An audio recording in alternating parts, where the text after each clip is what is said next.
करीब करीब 6.5 साल से मणिपुर में भारतीय जनता पार्टी की सरकार है। मणिपुर में भारतीय जनता पार्टी सरकार बनी तब से 3 मई तक एक भी दिन कर्फ्यू नहीं डालना पड़ा। मैं मेरी बात आग्रह के साथ कहना चाहता हूं, मणिपुर में भारतीय जनता पार्टी की सरकार के 6 साल पूरे हो गए। 6 साल में मणिपुर में एक भी दिन कर्फ्यू नहीं डालना पड़ा।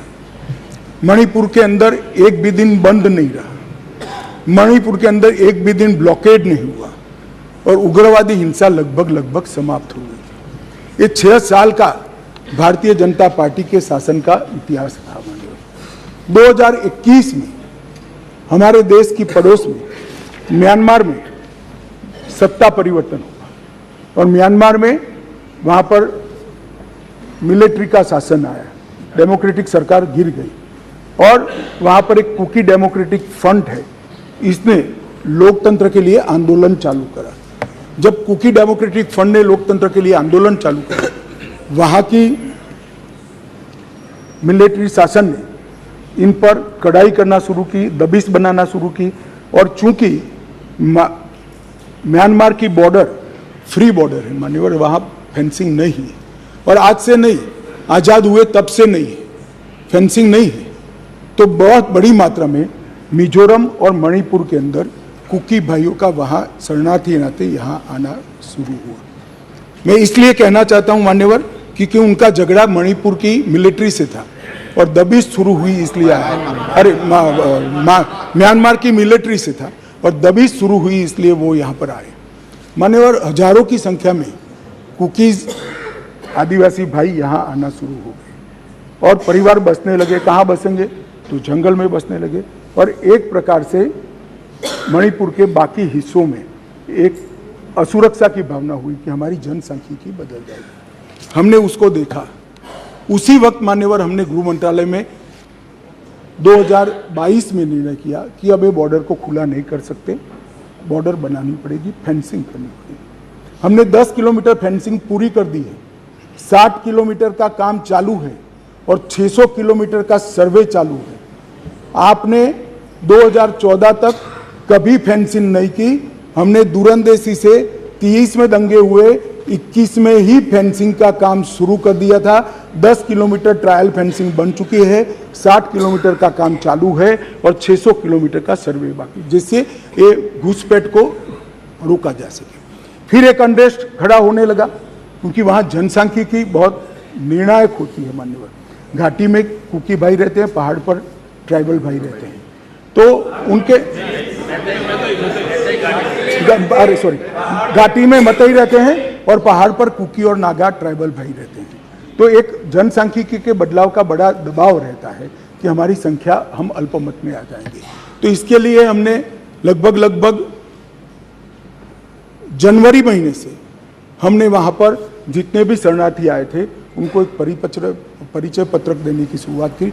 उनका थंब इम्प्रेशन लिया, आई इम्प्रेशन लिया और थंब इम्प्रेशन और आई इम्प्रेशन को वोटर लिस्ट और आधार कार्ड के नेगेटिव लिस्ट में डालने का काम किया। ऐसा नहीं है मान्यवर कि यहाँ गृह मंत्रालय के कंट्रोल रूम में कोई आंख मूंद कर हुआ।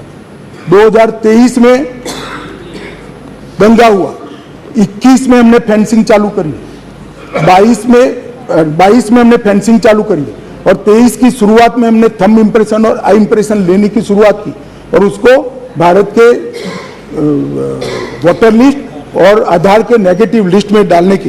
फिर भी ये जिस प्रकार से संख्या बढ़ती गई, एक असुरक्षा की भावना मतई लोगों में फैलती गई मान्यवर। ये जो वहां पर एक फ्री रेजिम है, नेपाल की तरह वहां पासपोर्ट नहीं चाहिए। अब ये मत कहना है कि हमने क्यों नहीं करा, 1968 से करा हुआ है भाई। 1968 से एक समझौता है भारत और ब्रह्मदेश की सरकारों के बीच में कि बॉर्डर के 40 किलोमीटर से जो अंदर आएगा या यहाँ से 40 किलोमीटर से आएगा उसको पासपोर्ट नहीं चाहिए। ये समझौता है, किसी को रोकना भी असंभव था। और इतने हजारों किलोमीटर की बॉर्डर में बाढ़ भी नहीं लगी थी, फेंसिंग भी नहीं थी, तो संख्या बढ़ती गई और असुरक्षा बढ़ती गई। इतने में एक अफवाह फैल गई 29 तारीख अप्रैल को कि 58 ये वसाहतें जो थी शरणार्थियों की, उसको गांव घोषित कर दिया गया। अब गांव घोषित करने की अफवाह से ही घाटी में बहुत बड़ा अनरेस्ट शुरू हुआ मान्यवर, और वो अनरेस्ट को भी हमने माइक वाली जीपे चलाई, बताया गया कि भाई कोई गांव घोषित नहीं हुआ है, मगर अफवाहें जब फैलती है तब फैलती है अविश्वास का वातावरण। और घोषित जंगल गांव घोषित किया, जंगल गांव घोषित कर जो वसाहतें थी उसको, तो उनको लगा है परमानेंट अब यही बस जाएंगे, तो एक अनरेस्ट खड़ा हुआ। उसके बाद में आग में तेल डालने का काम हाईकोर्ट मणिपुर के अप्रैल महीने में आए हुए एक फैसले ने कहा, जिसने सालों से पड़ी हुई एक लंबित पिटीशन को अचानक चलाया। अचानक चलाकर ना भारत सरकार के ट्राइबल आयोग को शपथ पत्र लिया, ना भारत सरकार के ट्राइबल डिपार्टमेंट का लिया, ना भारत सरकार के गृह मंत्रालय का लिया, ना मणिपुर सरकार का लिया, और अचानक ही कह दिया कि 29 अप्रैल के पहले इस मतई जाति को ट्राइबल घोषित कर दी गई। इससे पहाड़ पर बहुत बड़ा अनरेस्ट हुआ, ट्राइबलों में बड़ा अनरेस्ट हुआ कि अब मतई ट्राइबल बन जाएंगे तो हमारी नौकरियों में स्पर्धा का भाव होता है, और स्वाभाविक है एक कोई कानूनी प्रक्रिया के बगैर एक ऑर्डर कर दिया गया, जिसके कारण ऊपर भी नीचे ऑलरेडी अनरेस्ट चालू था, ऊपर भी अनरेस्ट हुआ, और 3 तारीख को एक रोली के अंदर एक क्लैश हो गया माने, और क्लैश होने के बाद दंगे चालू हुए जो अब तक अशांत परिस्थिति को बनाए हुए हैं। अभी इस परिस्थिति को आप वो क्यों नहीं गया, ये क्यों नहीं गया, इस तरह से आप तुलना मत करिए। ये परिस्थिति जन्य दंगे हैं मान्यवर, मैं आगे भी कहना चाहता हूँ।